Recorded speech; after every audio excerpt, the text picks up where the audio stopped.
तो good morning guys. आज है सेकंड डे ऑफ नेपाल। लेकिन हमने कल, आपने देखा था, हमने मोमो खाए थे और उसके बाद हमने कुछ नहीं आगे ब्लॉग किया क्योंकि हम अपने होटल आए और इतने ज़्यादा थक चुके थे। एक तो नींद पूरी नहीं हुई थी और पूरे दिन पैदल पैदल घूम घूम के काफ़ी थक चुके थे, काफ़ी ज़्यादा। तो उसकी वजह से हम सो गए आके, इतना टायर्ड थे कि हम कुछ नहीं किया, हम आके सो गए थे। इवन डिनर तक नहीं किया था रात में क्योंकि मोमोज ऑलमोस्ट फुल हो गए थे। एक प्लेट में 10 मोमोज थे, तो और झोल मोमोज डिलीशियस प्लस हैवी, तो इसलिए काफ़ी थक गए थे, तो सो गए थे। आज सुबह हम उठे हैं, अभी अराउंड 8 बज रहे हैं और हम आए हैं ब्रेकफास्ट करने। तो यहीं पे होटल में ही हमने ब्रेकफास्ट किया था मॉर्निंग में। तो यहाँ पे इन्होंने रूफ टॉप कैफ़े बना रखा है, तो आप मेरे पीछे देख ही रहे हो, ये पूरा कैफ़े है और ये क्लोज्ड एरिया है, बाहर ओपन एरिया। अभी मैं आपको दिखाऊंगा। तो अभी हमने ब्रेकफास्ट ले लिया, मैं एक बार दिखाता हूँ ब्रेकफास्ट में हमने क्या लिया और फिर क्या क्या और भी चीज़ें, तो वो सब आपको दिखाऊंगा। तो आप ब्रेकफास्ट देखो, उसके बाद हम ब्रेकफास्ट करते हैं और फिर मैं आपको सब दिखाऊंगा और थोड़ी सी बात करेंगे और फिर आपको लेके चलेंगे आज के टूर के लिए नेपाल। तो आप देख सकते हैं हमने लिए हैं यहाँ पे पोटैटोज़, चिली पोटैटोज़, ये ब्रेड बटर, ये पपाया फ्रूट्स और ये कॉर्नफ्लेक्स। सेम कृतिका का भी है, इसने पैनकेक एक्स्ट्रा लिया है और यहाँ पे एग्स एक्स्ट्रा लिए हैं और बॉइल्ड एग और ब्रेड एंड जैम लिया है। तो ये है, इसके अलावा भी काफ़ी कुछ है, तो वो भी मैं आपको दिखाऊंगा। हमने अभी यही लिया, तो एक बार ये फिनिश करते हैं फिर आपसे मिलते हैं। हमारा ब्रेकफास्ट तो हो गया, तो अब हम आपको दिखाते हैं यहाँ पे और क्या क्या ऑप्शन थे। तो एक बफे काइंड ऑफ लगा रखा है इन्होंने, तो उसी को हम आपको तो दिखाते हैं। तो अगर आप आ रहे हो तो आपको मालूम हो जाएगा कि क्या ब्रेकफास्ट में मिलेगा। इनका बफे का सेटअप थोड़ा सा ऐसा है, ये यहीं पर ऐसा ये पूरा। तो सबसे पहले देखें तो यहाँ पैनकेक्स हैं और सब गर्म, ऐसा नहीं है ठंडा है क्योंकि ठंड ऑलरेडी हो रही है। ये जो हमने वो दिखाया था आपको कि पोटैटोज़ है, चिली पोटैटो काइंड ऑफ, वो बना रखे हैं। ये सॉटे वेजिटेबल्स, यहाँ पे ये कुछ मीठा, आई थिंक दलिया लग रहा है, पता नहीं, और बॉइल्ड एग्स, कॉर्नफ्लेक्स, पपाया और ये टी है, ये हॉट मिल्क है और ये हॉट वाटर है और ये हनी है। और यहाँ पे अगर ब्रेड टोस्ट पे खाने तो वो है। तो ज़्यादा ऑप्शंस नहीं है लेकिन हैं ऑप्शंस, आप खा सकते हो। तो ये था।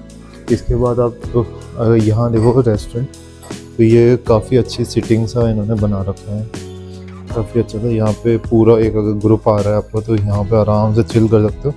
और ये नहीं, अभी रात में, दिन में, किसी भी टाइम आ सकते हो आप। अगर सामने बार काउंटर भी है, तो अगर आप बार में जाके एंजॉय करना चाहते हो, कुछ यहाँ बैठ के एंजॉय करना चाहते हो एज अ बार, तो वो भी।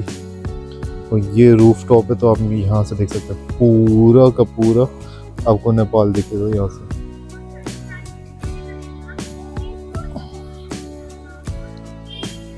यहाँ पे इन्होंने ये बर्थडे का सेटअप का भी बना रखा है, ये भी बाहर भी बैठने का है और ऊपर भी है बैठने, तो वो भी दिखाते हैं।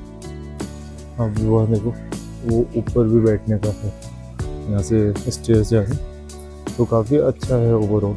तो आपने देखा यहाँ पे क्या क्या था, कितना अच्छा इन्होंने रूफटॉप कैफ़े सब बना रखा है। अगर हम रात में जग रहे होते, हिम्मत होती है हमारे, तो हम ज़रूर ऊपर आते, एक बार यहीं पे डिनर कर लेते, लेकिन हम इतने ज़्यादा थक गए थे तो इसलिए नहीं आ पाए। आपको हमने ये सब कुछ तो दिखाई दिया, अब हम थोड़ा सा अपना डे 1 का रिव्यू देते हैं कि हमें क्या लगा क्या नहीं लगा, ताकि अगर आप फर्स्ट डे आ रहे हो तो आपको मालूम हो क्या करना है काठमांडू में। ऐसा नहीं होना चाहिए कि हम आए हैं, हमें जो डिफ़िकल्टी हुई या फिर हमें को जो अच्छा लगा वो हम आपके साथ शेयर नहीं करें, ताकि वो आपके लिए एक बेनिफिशियल रहे। अभी चाय ले आया हूँ, तो चाय के साथ साथ आपके साथ ये सब शेयर करता हूँ। तो सबसे पहली चीज़ कि हम जब नेपाल आए, यहाँ काठमांडू आए, तो हमारा थोड़ा सा हेक्टिक रहा क्योंकि एयरपोर्ट पे काफ़ी भीड़ थी। आपको हमने सिम का बता ही दिया है कि जो हमने सिम लिया था वो नमस्ते टेलीकॉम का लिया था या नेपाल टेलीकॉम, आप दोनों सेम ही नाम है, आप कंफ्यूज मत होना। आप इसका लिया था, लेकिन इसमें एक ड्रॉबैक था कि 4G आ रहा है। अब अगर हमने 4G लिया और ये सस्ता सिम था, ठीक है, अगर आप एनसेल का लेते हो जो दूसरी कंपनी है, तो उसमें 5G मिल रहा था, लेकिन उसमें लिमिट थी कि इतने लिमिट का ही हो सकता है, जैसे 7 डेज़ में 3GB ही मिल रहा था। लेकिन इसमें 4G है बट अनलिमिटेड है। अब यूसेज का बताऊँ तो हमने अभी तक कल पूरे दिन यूज़ किया, हमें कोई इशू नहीं आया, आराम से यूज़ किया, कहीं ऐसा नहीं लगा कि यार नहीं 5G चाहिए था। आराम से हर जगह वर्क हो रहा था। मेनली वर्किंग कहाँ होती है, जब आपको कैब बुक करनी हो, नेविगेशन के लिए चाहिए, कैब बुक करना है, तभी आपको ऐसा लगेगा कि यार मुझे नेट की ज़रूरत है। अनलेस आप अगर होटल आओगे तो आपको वाईफाई मिल ही रहा है। तो हमें सिम ओके लगा कि अगर आपको बजट में सिम चाहिए तो आप ये भी ले सकते हो। तो वरना एनसेल तो है ही, अगर आपको जैसे थोड़ा फास्ट इंटरनेट चाहिए, लेट से आपको उसी टाइम कुछ अपलोड करना है वीडियो तो, लेकिन हमने आई थिंक हमने व्हाट्सएप भी यूज़ किया, हमने इंस्टाग्राम भी यूज़ किया 4G के साथ, वो भी हो रहा था। थोड़ा लैग था लेकिन इतना लैग नहीं था कि वो हम चला ही नहीं पा रहे थे। और कहीं पे भी ऐसा नहीं हो कि नेटवर्क नहीं आ रहे थे, हर जगह नेटवर्क आ रहे थे। तो पहली चीज़ तो सिम।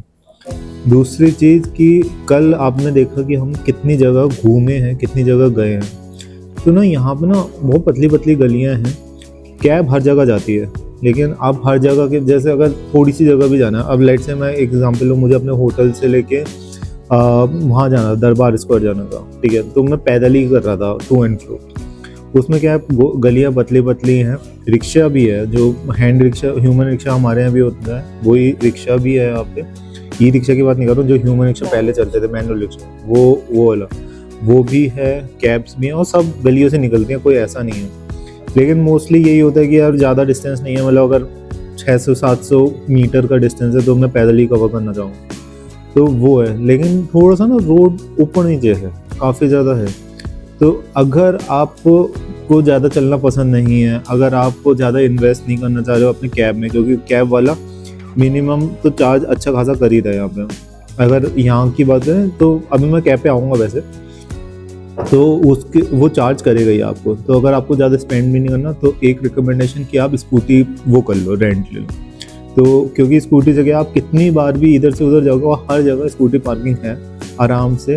तो आप हेलमेट लगा के स्कूटी चलाओ, कोई कुछ नहीं करेगा, आराम से आप जा सकते हो। ऐसा भीड़ भाड़ वाला इलाका भी नहीं लगा कि आप स्कूटी नहीं चला सकते, आप आराम से स्कूटी चला के कहीं पे भी जा सकते हो। हाँ, वो काफ़ी सही लगा हमें। सिर्फ और सिर्फ भीड़ हमें कहाँ मिली थी, जो एयरपोर्ट के पास मिली थी, उसके बाद कहीं भी नहीं मिली। और शायद कल यहाँ पे बंद भी था कुछ, क्योंकि हमें काफ़ी कुछ बंद दिख रहा था, तो कुछ तो था, वो अभी हमने पता नहीं किया। एक बार पता चलेगा तो हम आपको ज़रूर शेयर करेंगे। तो स्कूटी लेना थोड़ा बेनिफिशियल लगा अगर आपको चलना ज़्यादा नहीं पसंद है तो। बाकी कैब तो है ही, कैब का हमने आपको बताया था कि हमने पठाओ ऐप से किया था।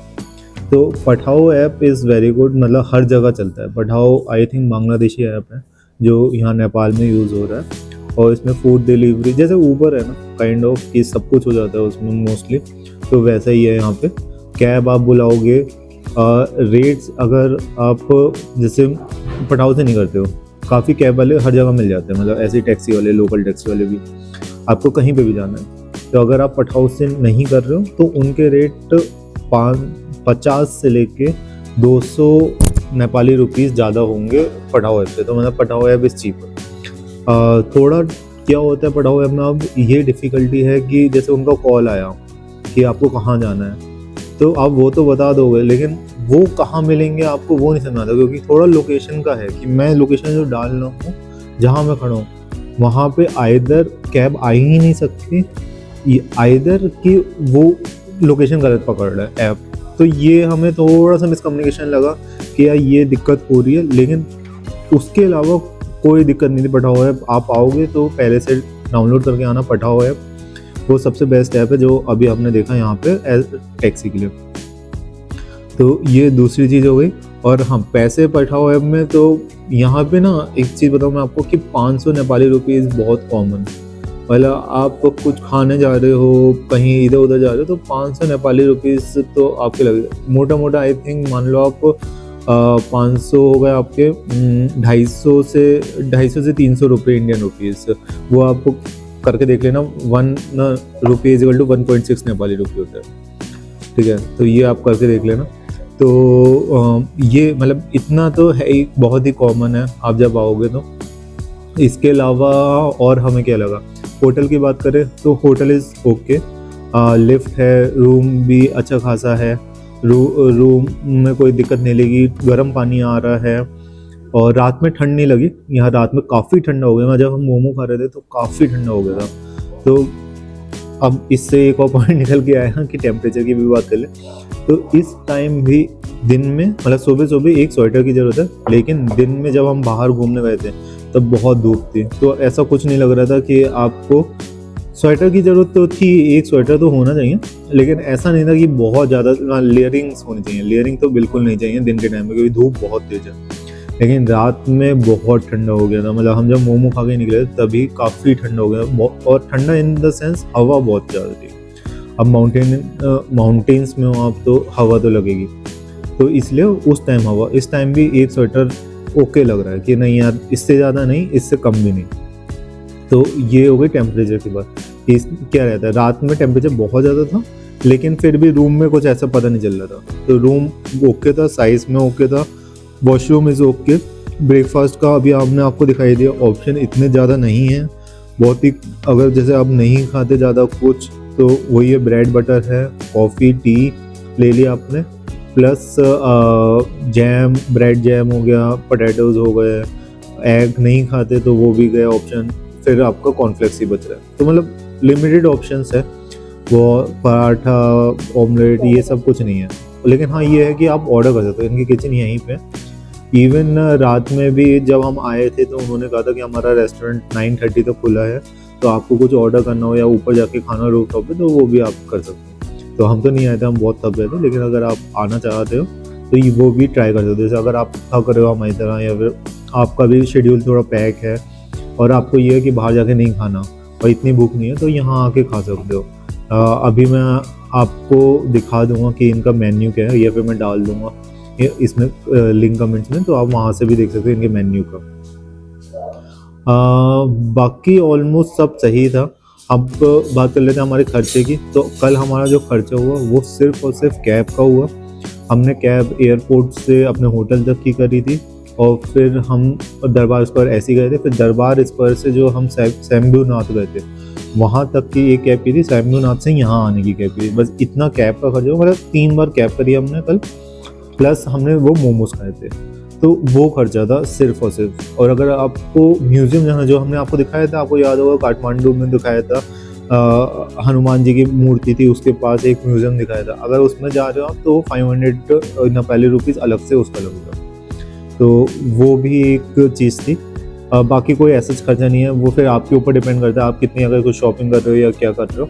तो वो अभी हमने कोई शॉपिंग नहीं करी, हमने अपना एक डेडिकेटेड डे बना के रखा है शॉपिंग के लिए, जिसमें हम देखेंगे हमें क्या लेना है क्या नहीं लेना है। तो वो भी हम पूरा मार्केट बताएंगे कि क्या प्राइस है क्या नहीं प्राइस है। लेकिन हमने देखा काफ़ी रीजनेबल ही प्राइस है, बहुत ज़्यादा नहीं लगा।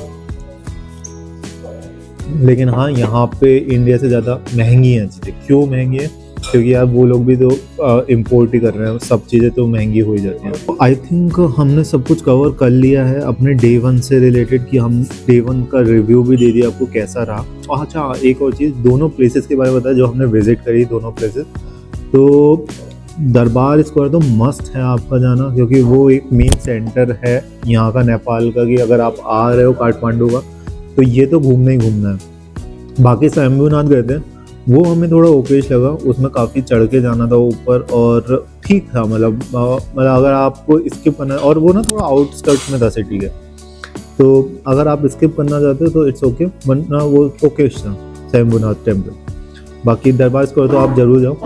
और फिर अब हम यहाँ पे इस व्लॉग को यहीं ख़त्म करते हैं, और अब शुरू करेंगे हम नया व्लॉग। अब हम जाते हैं, जल्दी से रेडी होते हैं, और आज पे भी हमने 2-3 चीज़ें रखी हैं जो हमें काठमांडू में कवर करनी ही है। तो जल्दी से रेडी होके फिर आपको नए व्लॉग में मिलेंगे। अगर आपको एक्साइटेड हो रहे हो कि अब क्या हम कवर करेंगे, तो अभी से लाइक कर दो और शेयर कर और कमेंट करो हमारी वीडियो पे, और बताओ आपको कैसा लगा हमारे सारे व्लॉग अभी तक के। और आगे अगर आपके पास कोई रिकमेंडेशन भी है तो हमारे साथ शेयर ज़रूर करना, ताकि हम और लोगों को भी बता सकें कि ये रिकमेंडेशन थी आपकी, आप यहाँ घूमना चाहते थे, या फिर ये जगह अच्छी थी कि हमने सही से नहीं घूमा। तो आप ये सब भी हमें ऐसा बता सकते हो, ताकि हमारे व्यूअर्स या फिर जो हमारे सब्सक्राइबर हैं उनको हेल्प मिले। तो ठीक है, अब चलते हैं और मिलते हैं आपसे नेक्स्ट व्लॉग में। Thank you for watching.